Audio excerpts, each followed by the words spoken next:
10 ના જૂથ બનાવવાના છે ને એમાં છૂટા કેટલા?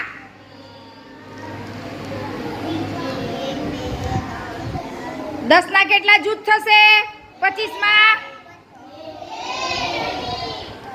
અને છૂટા?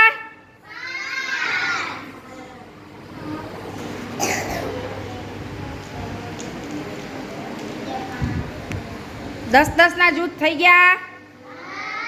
ક્યાં? Very good. છૂટા કેટલા? તારે ક્યાં જૂથ? 10 ના જૂથ. Very good. 5 છૂટા.